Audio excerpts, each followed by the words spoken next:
দেখছো সায়নিস ব্লগ। তো সকলকে জানাই শুভ সপ্তমীর প্রীতি ও শুভেচ্ছা। সবার পুজো খুব খুব ভালো কাটুক। তো আজকে সপ্তমী, আজকে আমি এখন একটু সাজুগুজু করে নিয়েছি, আর এটা হচ্ছে আমার সপ্তমীর আউটফিট।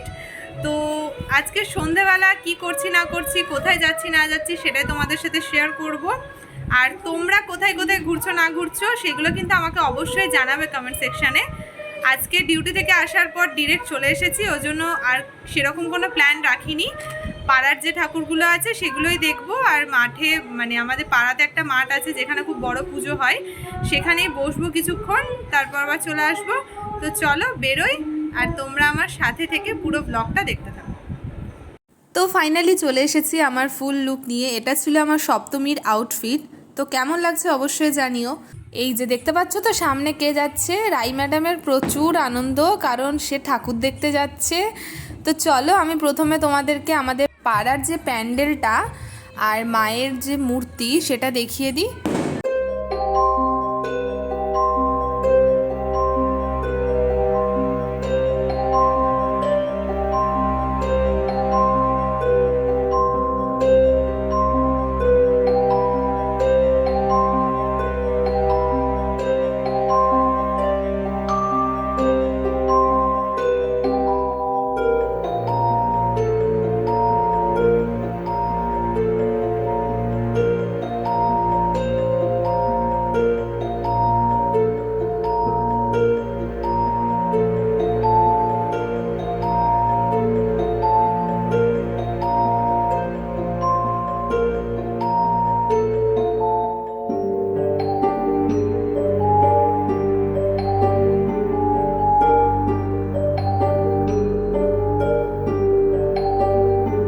আমাদের বাড়ির পাশে যে প্যান্ডেলটা আর ঠাকুর দর্শন হয়ে গেছে।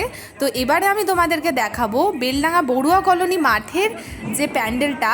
এবারের আকর্ষণ হচ্ছে অক্ষয় ধাম, আর এবারকার থিমটা কিন্তু জাস্ট দুর্দান্ত করেছে।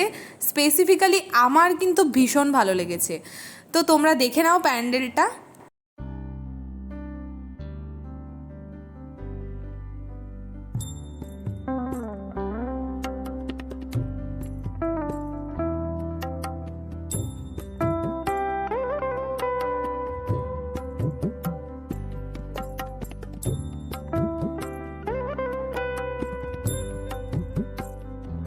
পাড়ার সমস্ত প্যান্ডেল আর ঠাকুর দেখা কমপ্লিট হয়ে গেছে, তারপর এসে আমরা বসলাম। আর আজকে ফ্যামিলির সাথে টাইম স্পেন্ড করার ইচ্ছে আছে, কোথাও যাওয়ার কোনো প্ল্যানিং নেই, বিকজ আজকে এমনিও খুব টায়ার্ড। তো আজকে আর বহরমপুরের দিকে যাব না।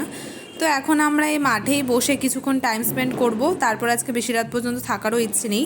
আর এই মাঠে দেখতেই পাচ্ছ আজকে সপ্তমী, তাই কত ভিড়। মানে অষ্টমী নবমী কিন্তু এখানে ভীষণ ভিড় হয়, তোমরা ভিডিও দেখতে পাবে।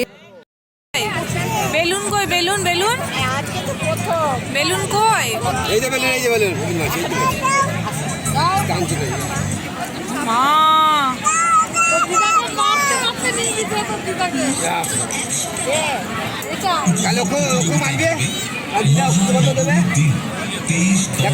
তুমি মারামারি করছো, মা রাগ দেখে চলে যাচ্ছে আবার। ও ভুলবি না, বুঝলি না, একে নিয়ে যাতো ডাকবো ডাকবো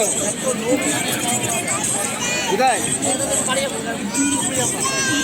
দাদা আয়, দাদা আয়, তোকে দাদা ডাকছে, দাদা।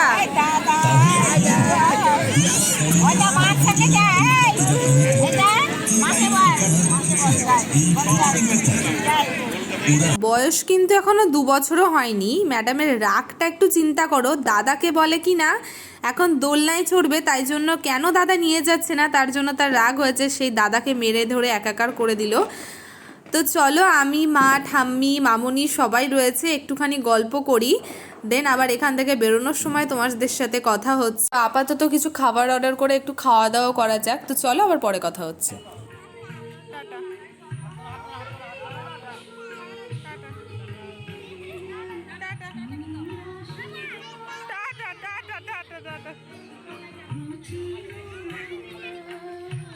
এখন রাই ম্যাডামের টাটা দেওয়ার ধুম তো তোমরা দেখতেই পেলে। যাই হোক, এখন অনেক রাতই হয়ে গেছে প্রায়। আজকে যেহেতু অনেক টায়ার্ড, তাই জন্য আজকে আমার কাছে অনেক রাত হয়ে গেছে।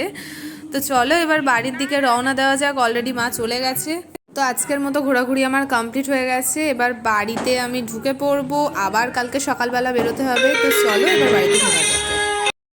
সো গাইস, এখন প্রায় বেজে গেছে 12টা। আর আজকে আর বেশি রাত করলাম না, অন্যবার অনেক রাত পর্যন্তই থাকি, কিন্তু বিশ্বাস করো কাল যেহেতু কলকাতাতে হেঁটে হেঁটে ঠাকুর দেখেছি, তারপর মানে সারা রাত না ঘুমিয়ে সকালবেলা আবার ডিউটি চলে গেছি, তারপর সারাদিন এত জার্নি হয়েছে, আমার এতটাই টায়ার্ড লাগছে। তো যার জন্য আমি আর বেশিক্ষণ থাকলাম না, আমার মনে হচ্ছে আমি কখন ঘুমিয়ে পড়বো। তো সেজন্য বাড়ি চলে আসলাম। তো ভিডিওটা আমি এখানেই শেষ করলাম। ভিডিওটা যদি ভালো লেগে থাকে তাহলে অবশ্যই আমাকে কমেন্ট সেকশানে জানাবে, আর অবশ্যই ভিডিওটা লাইক করো, কমেন্ট করো আর শেয়ার করো। আর যারা এখনও আমার চ্যানেলে নতুন আছো তারা অবশ্যই চ্যানেলটাকে সাবস্ক্রাইব করে দিয়ে পাশে থেকো। তো চলো দেখা হচ্ছে কালকের ভিডিও নিয়ে। তো ততক্ষণের জন্য সুস্থ থেকো, ভালো থেকো, টাটা। আর সবাই অবশ্যই পুজো ভালো কাটিও।